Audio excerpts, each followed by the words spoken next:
Hello and welcome back to Adventuring Academy. My name is Brennan Lee Mulligan. I'm here with my good friend, Amy Vorpahl. Hello! To all the cameras. Hello to all the cameras. We are here today talking, as always, about running tabletop RPGs, how we do them, how we set them up, best practices, guidelines, tips, and tricks. Amy is a whirlwind of nerdy entertainment on the internet. You can find her stuff on Nerdist, Geek and Sundry, D&D Beyond, all over the place. You can see her on, even here on Dropout with the episode of Actually. A couple episodes, actually. I think 3. Ooh, yeah, very exciting. You're never getting away from me. No, and we wouldn't dare try. This podcast, if you're listening to this, is available on Dropout, our streaming service, subscription service here CollegeHumor. If you're not listening to it on Dropout, it means it's been a couple weeks after all of our Dropout subscribers got their hands on it, and we're putting this up as well on CH2, but only a couple weeks later. If you want the good stuff, you gotta head over to Dropout. Yeah, you gotta go to Dropout. All the kids are talking about it. You're gonna get the first-hand info.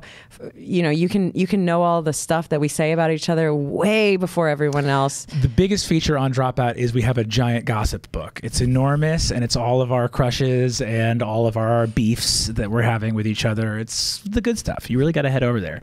I've made a promise that people will be mad now if they can't find that gossip book. Housewives of College Humor. So Amy, I wanted to talk to you a little bit. You're preparing right now to run a game tomorrow. Yeah. Which is really exciting. You're running it for I don't know when this goes live, but yeah, tomorrow. Tomorrow in Real World. Real World. This will be released sometime afterwards. But you're running a game for a bunch of awesome players, Todd Kenrick, D&D Beyond, and also Patrick Rothfuss, who wrote Name of the Wind and Wise Man's Fear. That's right. And he knows what he's got to do. Yeah. He knows he's got to finish that 3rd book. He knows. He knows. We're all waiting. He knows. Just waiting here, waiting. How does it end? I met him, and actually I met Todd too at GameholeCon when we played that massive. Apparently, it's weird to call D&D a career, but yeah, like a kind of career-changing moment, or at least a high point where I peaked and everything else is downhill from there. But in that one game that Chris Perkins ran, and we had such a good time together that we thought, well, yeah, we should play D&D again together. So why not during the holiday season? It's so goddamn rad. It's so rad. Yeah. Speaking of sort of professional D&D playing, you've run a bunch of games, you've played in a bunch of games. We were talking a little bit about this before, but it was interesting to talk about like streaming versus home games. Do you find that your play style changes somewhat from one to the other as a player or a DM when you're doing stuff kind of for the camera versus doing stuff in your home game? There are always certain things that you have to be aware of on a stream, like crosstalk. That's the main difference. Does it always happen? No. The main thing, and I would say I'm more, or at least I've had just all my years of experience, which is almost 20, has been as a player, and then only in the last couple of years have I, ventured over across the line on the other side of the desk to be the other side of the screen to be the dungeon master. But no, I don't think there's a lot that's different, because the main goal, which no one ever talks about, it's not in the books, but the main goal is to make your friends laugh and care. Yeah. So. Mine is to make them cry, but yes, to feel strong feelings. To feel strong feelings. So the impetus is equal in both mediums. I really agree with that. And it's funny because obviously the differences between streaming and home games are, I think, the degree of polish and the degree of like, oh, no cross-talking, focus on this stuff, focus on that. But largely what I love about the D&D streams that I watch and enjoy and play is the pure unadulterated joy of tapping into someone else's fun. It's kind of, I'm going to really blow up my own spot here and say, I also, when I'm feeling down sometimes, I will watch blind auditions from The Voice and it's true, I will do it. But wait, why? I do it because I like to watch the parents' reactions. When they cut over to the parents, there is nothing more pure on this earth. Like the singing's fine, whatever, judges, coaches turn around. That's not what I'm in for. I want to see that dad fucking lose his shit when his kid, because when a good thing happens to you, you can't really ever fully enjoy something good that happens to you, because you have to have perspective, be humble, don't get a big head, don't let it go to your head.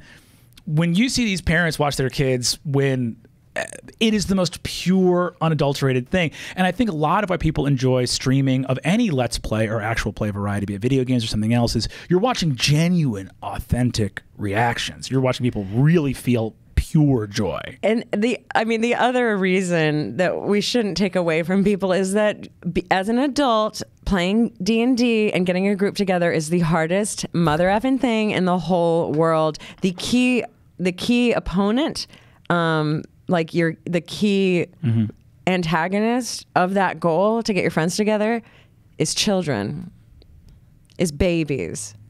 Why? And those are amazing creatures. And so you can't fault anybody for choosing to spend time with their baby over playing D&D with me.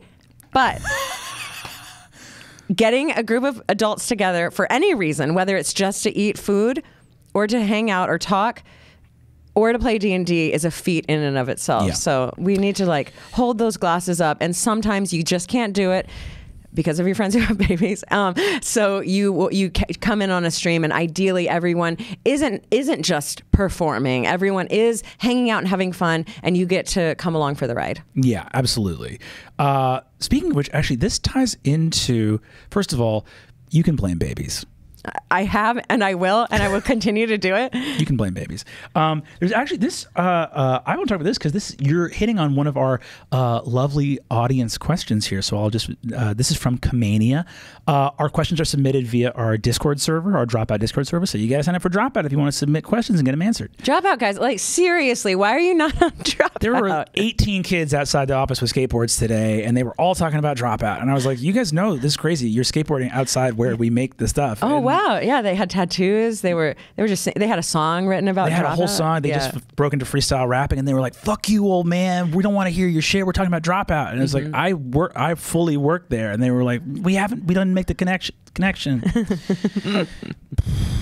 How do you keep attendance going strong? All games I DM fall apart due to player commitment. Kamania, thank you for the question, and I feel your pain. That is a tough question. Number one, let's just go for it. You got to get rid of those babies. No, the main time will do it eventually. Time will eventually turn those babies into adults. So, it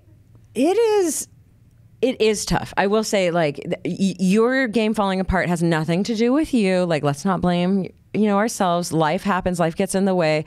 The main reason that any game continues has actually nothing to do with the Dungeon Master. I'm lucky in that a group of friends wanted to play D&D and tapped me, and I just happened to know some of them, and I am never responsible for planning it. We never do it at my place. We do it at someone else's home, and anytime the texts start back up of I'm hungry for D&D, I get so much joy in my heart because it's not my prerogative, it's theirs, and it's their time. So I think the main reason is don't look to cast people with who you think will play. It's if somebody wants to play, it's put it together a group of friends. I will dance the dance with you as a dungeon master, but you guys have to want to spend time together anyway. It's tougher as a DM to cast and put together, and this person wants to play from this group and then force them to be friends. That is infinitely harder. That's a really great point that I have felt in my bones for a long time, but have never been able to put into as succinctly as you just did, which is that idea of I need more legwork from the players. I need players to come up and be like, we got the cabin, we got the weekend, we cleared it with your schedule, everything's taken care of. If you just DMing is a lot of fucking work. Yeah. And if the DM is also the de facto producer of the group, that's a lot. That's a little unfair. It is, and it's what I found out with improv groups in the same way, where if I was so excited about it, but there's got to be some balance of equal excitement between everybody, or at least 2 or 3 people, and it has to be shared. And Are you the one planning weekends? No, Big Bear? No, you're not anymore. No. Well, it's the thing. Well, funnily enough, there's a weird analogy to when I was an improv coach as well. Yeah. Which, whenever I got an email as an improv coach being like, "Hey, we'd love to have you be a coach. We're thinking of starting up a practice group. What's your availability?" I never said it as curtly as I wanted to, but I always wanted to be like, no, that's not how this works. You get your friends together, you pick a specific date and time, and then I'll give you a yes or no. If I give you a no, you find a different coach. That's how that has to work. I'm not going to check my schedule and then wait. Get me off of your doodle. I am not doodling. Get me off the fucking doodle. I'm not going to doodle. Right? Because then it's like, that is not fun. D&D is supposed to be fun, and you're not making this fun. Right. So actually, I do agree that especially if you're getting someone to DM, as players, you can take a lot off of that by like getting your group together and being like, okay, who can DM here? Or how can we make this as expedited as possible?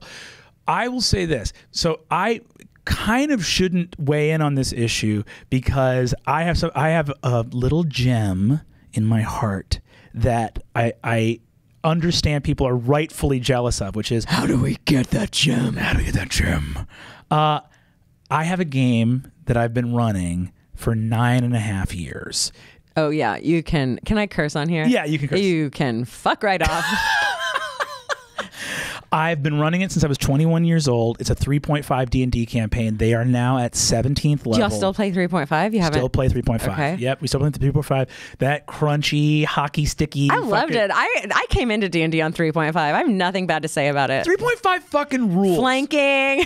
Flanking. Come on. Fucking all this crazy, how your attack bonus, AC, all the fucking bonuses that add up forever and ever. Look, I'm going to defend sneak attacks are broken to bits. It's crazy because rogues get like 2 or 3 attacks, and if you're getting sneak attack, you're getting all those fucking attacks around. It's real goofy. But the thing I will say about 3.5 too is people will be like, that are advocating for 5e will be like, you like 3.5 more than 5e, and I'll be like, look, hands down, 5e is a better designed game than 3.5.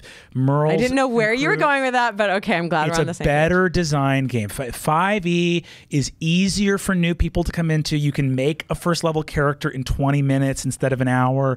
You're ready to go with 5e. It's a better designed game. Let's ask though, is it a better designed game if you've already put 8 years into getting good at one of them? Yeah, I guess no one can fault you for that. Right? Like that's the thing is it's sort of, the question would be like, I think it's very similar to talking about automatic versus stick, where it's like, oh, it's easier to learn to drive automatic, obviously. If you've already learned stick, every single person I know that drives stick is going to be like, oh, stick's way better. And I am that way with 3.5, where I'm like... Well, I mean, that's a good analogy because it is... one of the things I think is really good about D&D as an RPG system, having played a bunch of RPGs, is that the crunchiness doesn't go as far as Shadowrun, but it's crunchy enough where there's this really cool structure so that you're demanded to be a little more creative on the outside. So 5e, while it's a little more relaxed, the demand for creativity, the onus is a little harder to achieve, I guess. I mean, absolutely. Also, just in terms of the design of it, in 5e, when somebody makes the choice to multi-class, it's a big deal. You're like, whoa. Like, you really wanted to go wizard and fighter rather than like doing one of the subclasses that gives you a little bit of magic or something else like that. In 3.5, if you're not if you get to 20th level and you don't have like 6 or 7 classes in 3.5, you fucked up. You fully fucked up. You're like, wait, you put 18 levels in sorcerer? They don't have a class feature past first level. Yes. Why are you not taking Abjurant Champion? What's the fucking problem? But so that is sort of fun in and of itself. Also with 3.5, when you get to a certain level of mastery, my friend Jack Covell, dear friend of mine, he's in the 9.5 year long campaign. He has made characters, like we were doing some high level campaign, and he made this character that was like, I'm a first level fiend of possession, second level this thing, third level that, 4 levels of here, this and that. And I was like, I don't see how any of this synthesizes. And he's like, well, here's the thing. Fiend of possession lets me possess enemies in combat as though through the magic jar ability. This other class allows me to treat objects like people. This third thing lets me do this other thing. She's like, so I can possess objects and turn them into magical items. It's like, okay. First fight we get into, someone's like, I cast Fireball. Jack's turn comes around and he's like, I turn into a laser wagon and I run them over. And I go like, what? It's a brilliant energy wagon. It bypasses their armor. I run them over. They're all dead. That's amazing. And it's like, hey, 5e's cool. No laser wagons. The other thing that 5e does, it's hard to insult it when it's so accessible for new players. Also, in line with the character building of the bonds, the flaws, and the ideals that they give you. You know, they give you at least a starting point. If you don't want to take any of those, you at least get what that is. Then you can start to build your character. And for people who don't have the, I guess, performance or actor or character building or writer background, great. You don't need it. Like this, this is the core. This is what you would be doing as that creator. So it's nice. It's nice to.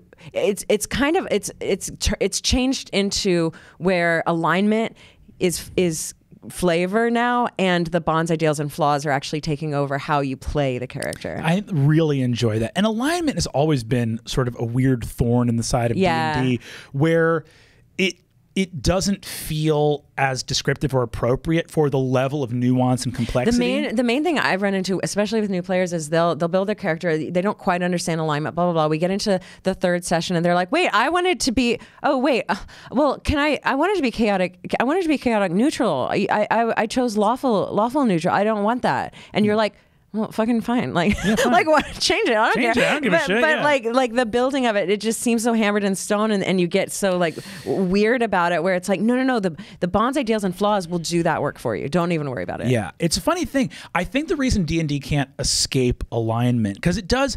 It's as someone who's studied both. I formally studied philosophy in college.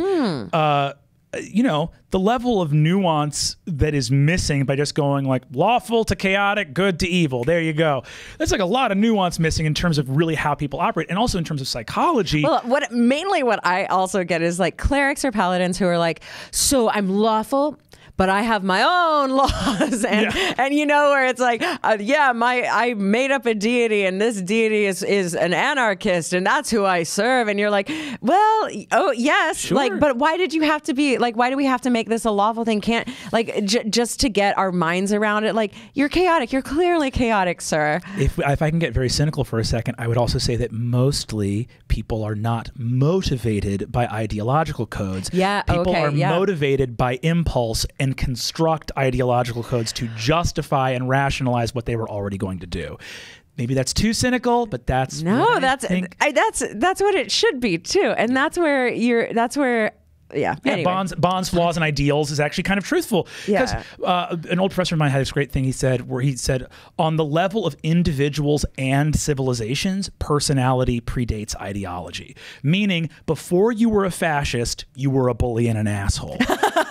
Right? In other words, what we talk about as philosophy or ideology is really, again, it's a little scaffolding you're putting on the outside of who you are. Right. And I think that's kind of critical. That's important to understand that, especially when you're building characters. That being said, I think that there are reasons that you can't abandon alignment that actually have to do with cosmology, which is that you got demons and fiends and celestials. Right. And there's certain clerical and paladin magic that really does fun. There's a really fun thing where I was in a campaign that my friend Molly Ostertag was running, and the character was like, I was playing a very lawful good, actually like rogue character, and which was very fun. They were like a very dutiful like Tomb Raider for an adventuring academy. Sure. Like, well, I'm going to steal all this stuff and then log it in the museum registry. Because like Indiana Jones is like a lawful good rogue. Right. But what ends up happening is someone was like, well, I don't believe that, you see everything in terms of black and white, and there are shades of gray. And I was like, that demon is made of evil. Yeah. Substantively. Right. We've seen someone get sucked to hell. These concepts are kind of black and white. I mean, like, yeah, there may be shades of gray in between the fiends and celestials that occupy the polar points on the spectrum. Where we are on this plane. Yeah, really hard to be like a freshman year relativist in a world with Beator and Mount Celestial. I feel like we just had a bunch of fun and went way far away from this question. How about that tangent? I love it. 9.5 year long campaign.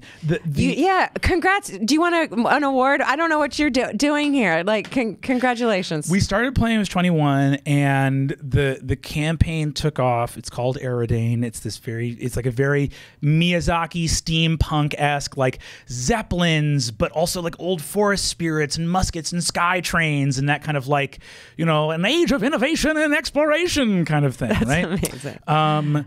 So many mustaches. So many mustaches there. We played once a month or once every 2 months for like 6 years, and then our first person moved to California. Oh, in this case, not a baby. Not a baby. Moved to California, and we went... And then like 4 months in or 6 months in, we were like, oh, the person's coming back for Thanksgiving. Let's play again there. And then a couple months after that Thanksgiving session, we went, there's 7 of us playing. Round trip tickets, if we buy ahead of time, are like $400, $500. Would everyone be okay to chip in to fly Nick Marini on him, actually, is the guy that moved to California. He's been playing in it for 9.5 years. Flew him back out. And we just all suddenly went like, this is important enough for us that we're going to... I had a moment at a home game where we hadn't played for a while because one of them had a baby, maybe like a couple of months or 3 months. So we actually got together at that person's house. They had the baby. They were going to put him down. So we just met earlier, whatever. And we started talking. We were catching up. Everything had happened. A couple of terrible things, a couple of great things. We were all catching up, and about like 2 hours in of just talking, I was like, well, I prepared a game, but it seems like we're having a great time. And also this seems important. Like we should catch up. So I am open to whatever we do next, but if we're gonna play, like we're getting down to the wire where, if we're gonna play, we should play now to get something happening. And if not, no big deal. But they were like, yeah, I don't know, this does feel good, but remind us. Okay, it's been months. Remind us what we did again. And as I was talking through to them of where they were and the things that they had done and achieved and what they were after now and where they were heading and the overarching like maybe goal that they might have been trying to achieve and what their parents had tried to do in years past, and they were like, okay, yeah, we have to play. Like it was this, but it's so nice when life seems so important and you realize that even though life is very important, you don't have control over it. So give me that thing I have control over, I think is what was happening, where they were like, yeah, but I can be in this land. I know at least what my goals are, and I can roll my dice and know that I'm at least going towards something. Whereas all these other things that were bad or good or whatever, it was like, and so we'll all just kind of wait and see how you doing there. Yeah, good. There's only so much you can circle around with life. Yeah. And I think too, there's something here that's a little bit, I totally agree with that. And that's beautiful. But I think there's a clue in what you're saying in terms of making a game sustainable, which is that in order for a game to have longevity, and this is not the sole responsibility of the dungeon master. It's not like if your game falls apart, it wasn't because you fucked up. It wasn't because you did anything bad. Don't put that trip on yourself. But I think our 9.5 year long game would have fallen apart if even a single person felt detached from the importance of the story of that game. That's why I wanted to come on and talk about it anyway in the first place. Yeah, right? Like exactly. Adding importance to story. Adding the importance of the story. I think that, and it's no shade on dungeon crawls. It's no shade on hack and slash style games. Those are really fun. Doing a big ass dungeon crawl is great. They're not mutually exclusive, Brennan. And they're not mutually exclusive. That's absolutely true. It's challenging when it comes time to buy. And now, by the way, of the 7 of us, 3 live in LA, 3 live in New York, 1 lives in Chicago. So when we play now, as we do every 4 to 6 months, it's 3 to 4 people flying across the country. Right. It's a big commitment financially, everything else. But we're 9 years in on this story. So I think that for those of you that want that long-running game, the attachment and the shared ownership of the world. In Aerodane, each of them has played like multiple different PCs and explored different parts of the world. We've done like when one person can't make it, we will shift the focus and do a one-off in another part of the world. And so that the PCs now feel even more ownership over the setting. I think an easy way in for that, especially for new dungeon masters, or if you're putting together a new group, or even now, develop a list. What I do is like 15 questions of like how they fit in this world. Challenge them, because I will say a lot of D&D players want to be the orphan or the outcast or the person who didn't fit in or the person who was left after everything was destroyed. That can only take you so far, because there has to be it's a life, it's years. It could be over 100 years that some of these races live. So you aren't this isolated vacuum character. So you have to challenge them, ask questions about who they are related to outside of the party. Obviously, for role playing, you want them to have a relationship within the party, but they've got to have a connection to something outside of the party as well, whether it is a tribe that actually still exists, and boy, was it hard to leave and go adventure, and that was a tough decision, or maybe it was an easy decision. Everyone's rooting for them. But I just develop like 20 questions that they can just make up, have fun, doesn't have to matter. But then when you throw fucking Mark into the story, and Mark just was, they just were like, oh, this guy Mark was, at the bar, and he pissed me off, whatever, a lot of times, never did any work. And then when Mark shows up and is like, hey, I want to join the party, it's like, it gives them something to go off of. It draws them back to the place where they lived initially. But exterior relationships to NPCs and also locations is really important. And if they're writers, or if they want to write about the town they're from, let them do that. Like, there's a lot that can be done, and actually would take a lot of weight off the DM's shoulders that I've let them develop. And I think. And then, then you can write them letters, or, oh, remember that symbol that you said? Well, and then you find a little charm on Etsy or a charm on Amazon, and oh, it's a star. Oh, you found that, and it's something that connects them to the world. It's an easy way to make them cry. Yeah. Well, God, I mean, no man is an island. Only in weirdos. Is that your experience, though? Like, when players start, they're like, I'm the one person. And that's true. They're adventurous. They're heroes. They're fucking heroes. But they're not. Yeah, Amy, I worked at a LARP camp where 12-year-old boys would come and make heroes. So I am used to going around a circle of 10 different people and be like, all right, guys, we're going to talk about what our heroes are in the game we're going to play today. What are your names? Wolf, Dark Moon.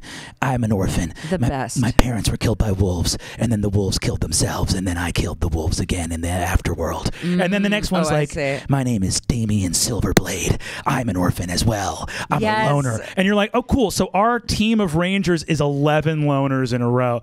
Well, gang, we're going to get our ass kicked the first time a fight breaks out, and we have no pack tactics. I don't know what to tell you. Loners. That being said, that is how every heist movie comes together, and I don't hate it. It's like people who work better alone and then are forced to come together, but they're still not alone. And also, in terms of your story, like you're saying, if you are completely unattached to the world around you, you're not going to have a fulfilling experience. I actually threw a little bit of shade in like a mouse over text in my webcomic, because I did this superhero webcomic, Strong Female Protagonist, that I write with Molly Ostertag, we mentioned earlier. And in it, the main character, she's got a sister and her parents are there, and then she has like her friends and colleagues at work. And my experience of life, I don't know if this is true for everybody, rather than being isolated, my experience is the stress of attachment to multiple beautiful communities. Yeah, there's more conflict. That you have obligation and responsibility to, and love and affection for, and feelings of pain if you end up, God forbid, losing somebody. Right. And so to me, I'm so And I'm down. I'm not. It's not just orphans. It's like the lack of anything. Because even orphans have, even Harry Potter has Hogwarts. Right. And he has Hermione and Ron. Yes. Yeah. It doesn't need to be familial blood relation. Found family is great. Let's say you're playing this. I just want to know who I can kill that will make you mad at me. Exactly. That's exactly it. How can I hurt you? That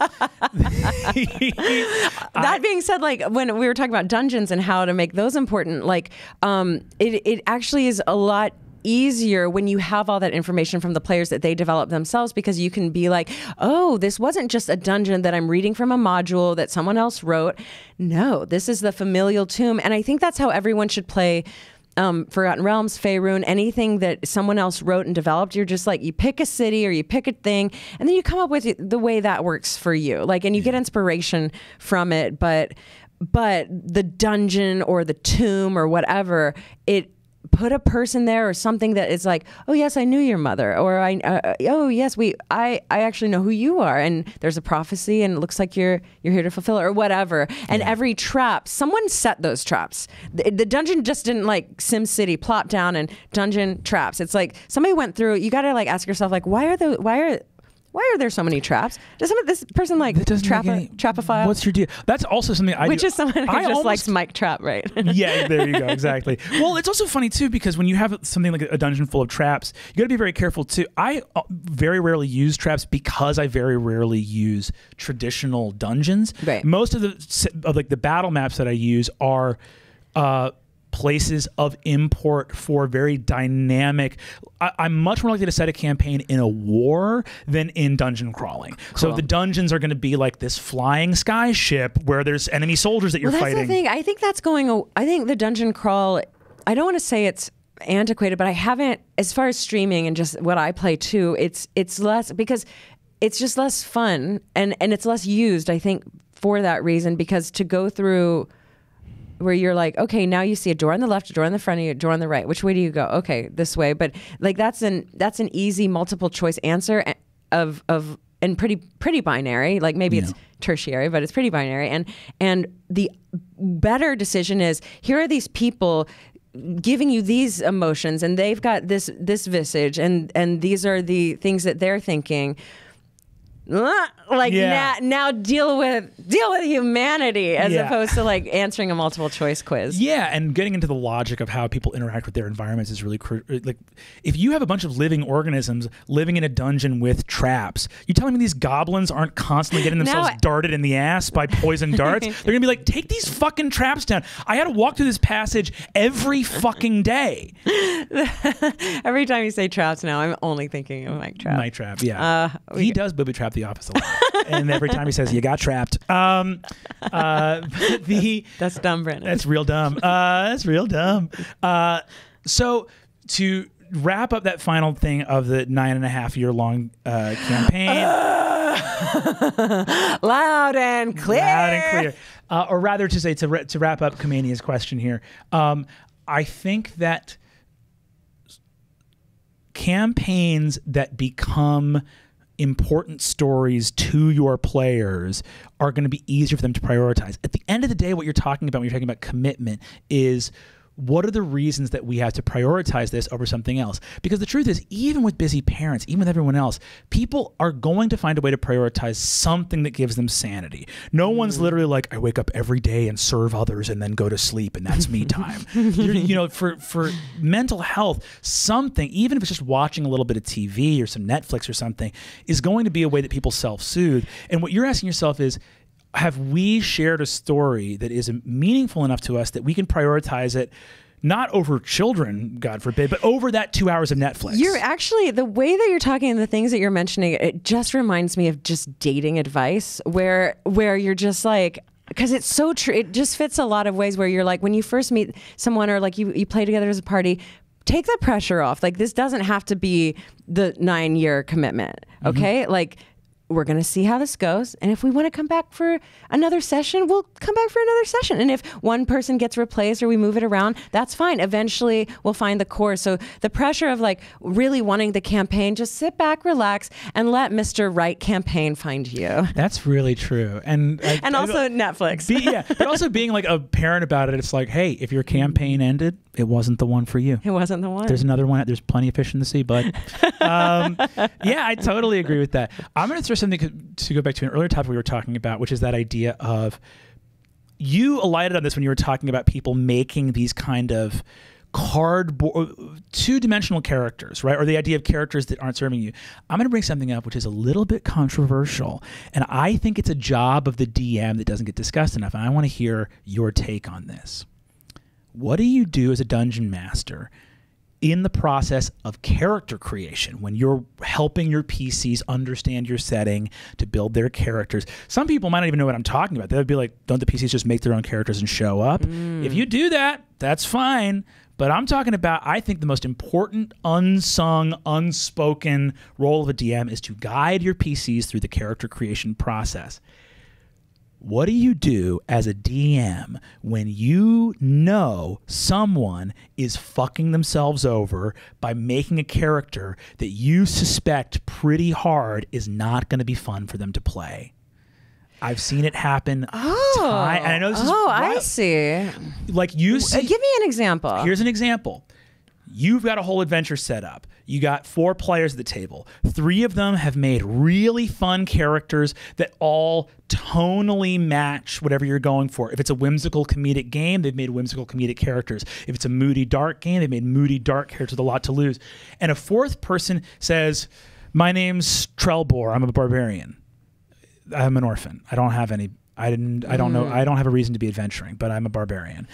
And you watch, like, what do you do as you see somebody spot the cliff? Yeah. Okay, so if we're just talking about beginning stuff, I actually am more like campaign running is more difficult for some of us, Brennan, to get people to show the fuck up. But so one-offs or like short-term things are a little easier for me, especially with streaming. You get those 3-session campaigns or something that's bite-sized, and all the busy schedules can match up at least for 3 weeks. So the easiest way for me is to have those sets of questions, which I should have had prepared. But it is have those sets of questions. Everyone has to answer them. The other thing is, when I write out those, especially initial adventures, I have my setting and I have these things that I want to do.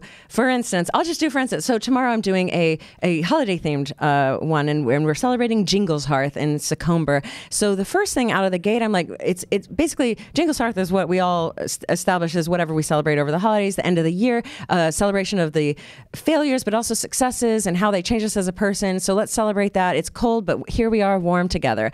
Lots of snuggly feelings. So asking them, well, what was your favorite adventure or success or failure of last year? And also, what's the tradition that you're most looking forward to at Jingles Hearth? Great, that is canon. That is part of the story. So especially in the first game, you need, they can answer those questions, and then you fill in some blanks like, okay, great. Like, you have all this. You know what else is true?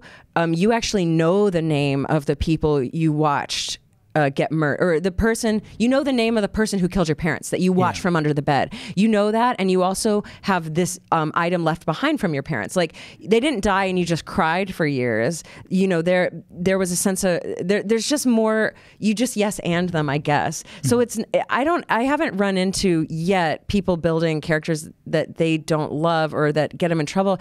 I know, though, that I'm lucky in that I'm playing with streamers and semi-professional role players who actually know how to manipulate their fun into maximum. But that's how I do it, is ask them questions, yes, and their answers, and then somehow make them related to each other. I like yes and is a great. For those who don't know, yes and is the #1 principle of improvisation. Amy and I heard of it. Heard of it. I feel like read people, an article. I feel like people know. I know what people. That That's the one thing people say when they come to improv is yes and. Yeah. But I think what's good, the thing about the yes and there is the affirmation of the choice already made, but an insistence as a dungeon master for more. And I think that's an easy way to do it because the and is a command. You're saying yes and give me more about this character. And I think it's critical because what this comes down to is a balance between that kind of respecting autonomy versus doing what you think is the best for someone. Because I've seen people, let me give you an example of watching someone faceplant in a way, and you're respecting their autonomy by saying, I'm seeing you head to this cliff, and there you go. I respected your autonomy. Now you're plummeting to your doom. I watched someone make a D&D character for the first time, and they had this idea of a hero they wanted to play. They wanted to play this paladin, but they wanted to play a plucky paladin. So they made this sort of halfling paladin, and they're like, I want this paladin to be really tiny and clumsy, but they believe in themselves and they try hard. And they rolled their stats, and I watched them put an 8 in strength and a 10 in dexterity, and they did this other thing, and I was like, okay, I get what you're going for, but they went like, but they're plucky, and they saved the day through their pluck, and I'm going, pluck ain't a game mechanic, motherfucker. You can't roll for pluck. And ooh, fun witticisms. I'll kill the monster with my wit. And you watch as you go, like, because some people. That's just one example. That's an example of that happening through the literal mechanics of the game. Sure. But you watch someone go, like, at what point as a DM do you step in and go? So if that happened, and this is totally hypothetical, because the player's handbook gives you at least the top 2 traits or abilities that you should be doing as your class. So if you choose to go opposite that, and it's fun, like, and somehow you're having fun, great. If not, fine, reroll. Like, I'm down. Yeah. I'm down at session 2, session 3. That wasn't what you meant. That's fine. We can still do plucky. We can still do all this, but you can also be like effective. Yeah, and I think also explaining to people like, hey, this is not a movie. We're in a world that has the tropes and lore of these high fantasy stories, but you're not protected by plot here. You don't have plot armor. That's also like, I mean, I really would see how they play, and if they are trying to persuade their way out of stuff, I would just be like, great, can we consider warlock, like something with better charisma, or can we consider bard? Like let's just, you're playing this already, by the way, you still can have your fun sword, you still can have your plate mail, maybe not as a warlock, but you could still have this stuff that you want, but like, just you're branding your own thing, and there actually is a mechanic for that. Exactly. And I think leading people through that is really important. And I think, though, that what's harder is when people do that emotionally or narratively, design a character to not be fun. And I think that there are a lot of very common pitfalls. I think quiet, antisocial loners are a type of character people make a lot that, to me, new players love those characters, and I would only trust a very advanced player to play one. I've seen this a lot too, because and this even is on stream, because you think you're surrounded by all these charismatic people, and then you pick a character who is a little like Lori from Silicon Valley, or I don't know the PC way of saying it, but less emotional, I guess. Yeah, exactly. Just a little more logic and aloof, and I process things differently. And you can play that, and that is fine, I guess. But that, you got to know what the trigger is to get your character emotional, because that, even Lori from Silicon Valley is not operating where she doesn't care, and that can be another. Yeah, and going in and finding those spots, like whether your character's like this or your character's disaffected or apathetic. Yes. Like, I used to give an improv note when I was teaching and coaching a lot, when people would pick, because I would say, like, pick a big emotion. People would pick big angry, big sad, big happy, fun. And then sometimes people would pick big bored. Right. And it's like, I would go, the problem with choosing boring is you might succeed. Right. And now, well, big also means it should be positive or negative. Like the middle ground, it's just there's no real place for it. Same token for if the player is making a choice, everyone, if everything's all. My biggest thing is sometimes you get bogged down with decision making, and you just have to be like, hey, you have to pick something. Whatever you pick, guess what? Adventure will happen, and that ain't so bad, you know. So it's like, but the one thing is, if the group is going this way, and you have a bad vibe about it, and you can't go, and you would rather just go to the bar instead. Just use it. Go. You have to go to the place. Like you can't just like hang out at the bar and basically for a while be an NPC. I'm roping you into this thing, and you can have your panic attack. And won't that be fun? Yeah, you know? Absolutely. We want to see you guys go through it. We want to see you put through the ringer. Speaking a little bit about that, about like, hey, whatever, an adventure will happen. We talked about this a little bit last week with Lou Wilson, but I wanted to touch on this again because now we're talking about like in character creation and then in the game, how to facilitate people having fun. And I love what you said before about like, what's the point of this game? Oh, I told you this beforehand. So my biggest thing about Dungeons and Dragons, fuck the book, fuck the minis, fuck the maps, fuck everything. If you and your buddies and the plot, fuck the story. If you and your buddies get together and literally all you did was like explore a room and meanwhile you got drunk and made each other laugh, you did D&D. You did it to the chagrin of the dungeon master who prepped for hours for it, but there is nothing wrong with that. Like you can just take a load off if you're having fun with your friends. That's why I want players. That's why whenever I GM, I'm like, I will GM you. It's not going to be my friends. I'm not bringing my friends. You bring yours, and I'll get to know them, and we'll all have fun. But it is your game. So be free, merry, and fun because I'll be here to guide you. And ideally, I become friends with you too. But yeah, but I love that, and the idea of like you are facilitating the experience at the table, and there are so many ways that human psychology, I think, is broken in terms of. We want a thing and we make a plan to get the thing, and we're so focused on making the plan to get the thing that the thing falls right into our lap and we go, I can't have the thing fall into my lap. I'm busy making the plan to get the thing. You know what I mean? And that happens in a million different ways where you go like, you hype all of these tricks and schemes and methods and da-da-da-da-da. When you get to the table, you have to throw all that away. There's an old like Patton quote that I think is like, plans are useless, planning is essential, which has to do with the idea, I think it was a great thing for DMs to memorize, which is like, no, planning is essential. Make an adventure because you want toys in the toy chest for your players.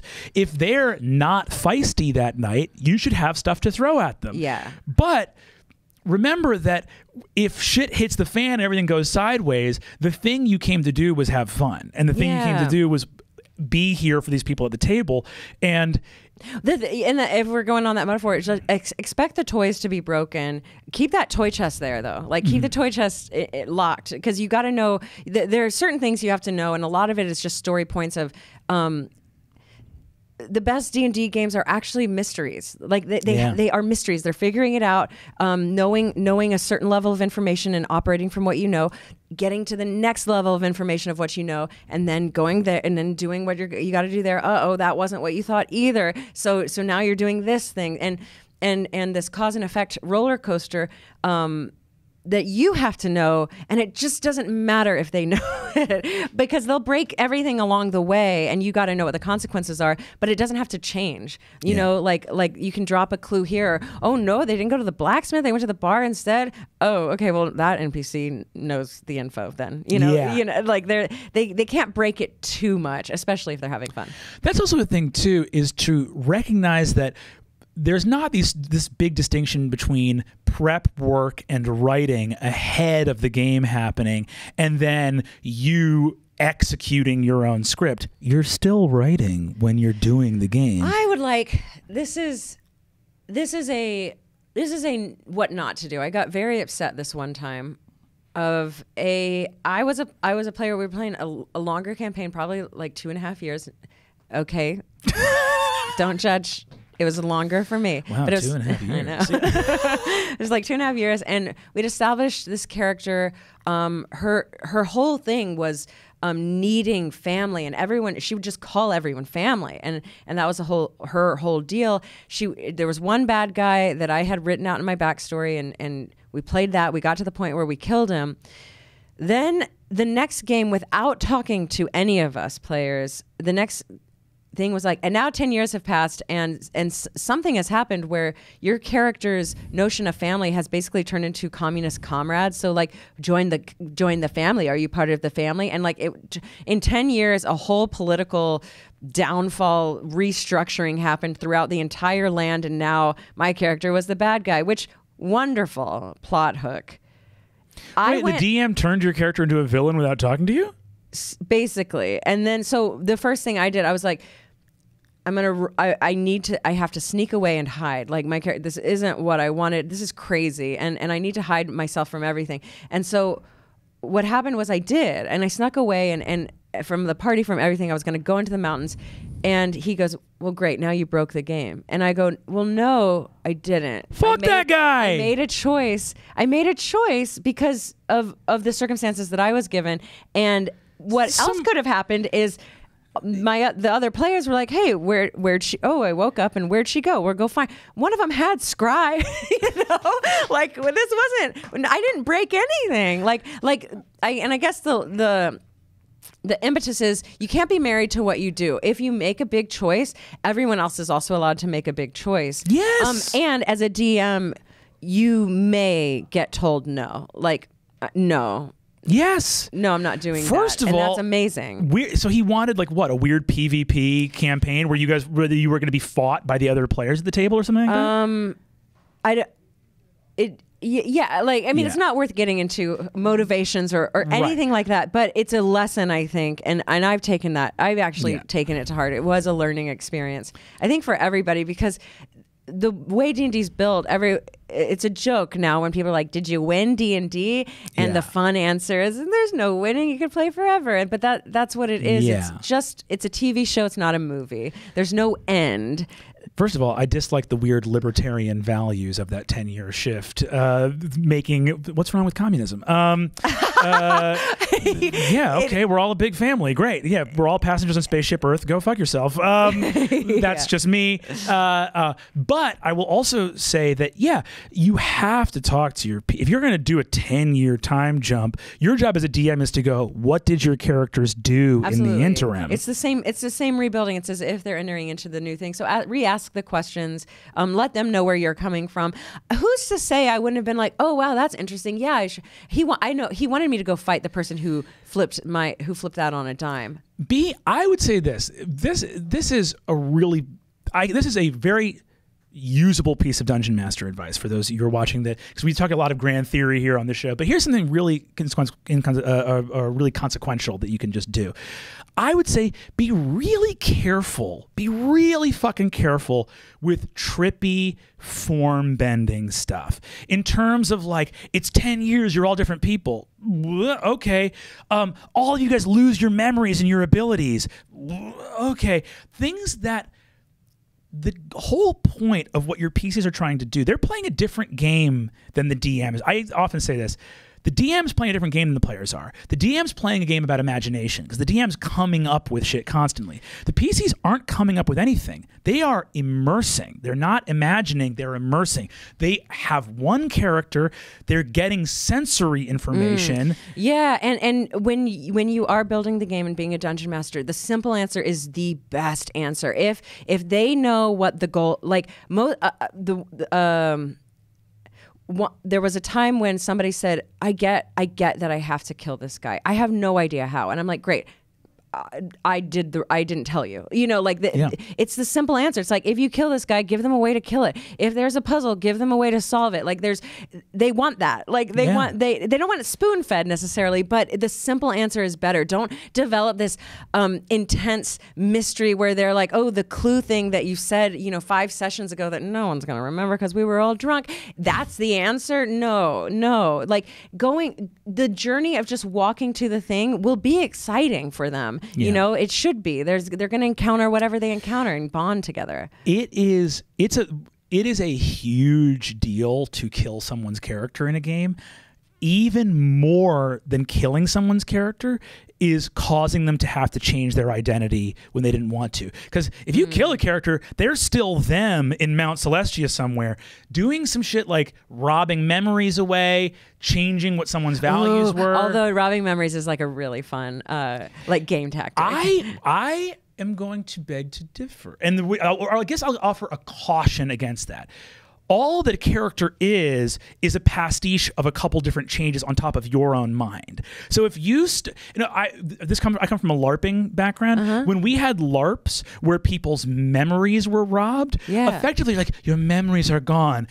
It's supposed to conjure this feeling of like misty amnesia. But instead what happens is you're just like, well, now I'm just Kyle and I see my sneakers on my feet. No, I mean the threat of memories going away, where you're like, okay, like you see that. I recently ran a game where the threat, you could see the NPCs kind of going blank, and and then I like handed out a script for them to read, and some of the words were missing. I was like, yeah, you guys are bards and you're forgetting like the words of the script. So then you find that's just a plot to like for them to go and get. 100%. But no, not like blank out person, because again, not lobotomy. Yeah, anything like lobotomizing or even like big alignment changing magic. Right.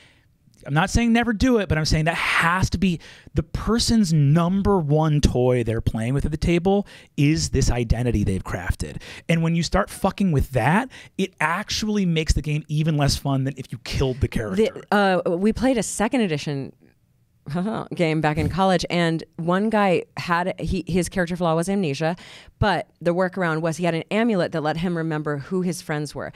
If he lost the amulet, he also had this training that was like a 4-step program where it was like assess a situation, who is bad and who is good, defend the good, fight the bad, run away. And if he could do those in that order, then that's that. And if his amulet was gone, that's what he would do. But it was like we had to have a structure for someone with amnesia, which I think is actually grounded in real life circumstances too. Wow. Yeah. That's really exciting. Again, in real life, there are things that... Well, like amnesia, you write a note to yourself every morning, or you like have these, I play the tape recorder or whatever. Well, like Memento is an amazing movie, but it's an amazing movie. And I think it would be hard to play that character in tabletop because part of what you're trying to do is get lost in a character.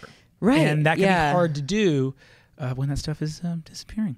The time has flown by. Yes. Any final thoughts? Yes, I have to tell you because you didn't even know about this today. Kobold.club. Oh, Kobold Fight Club. Kobold Fight Club.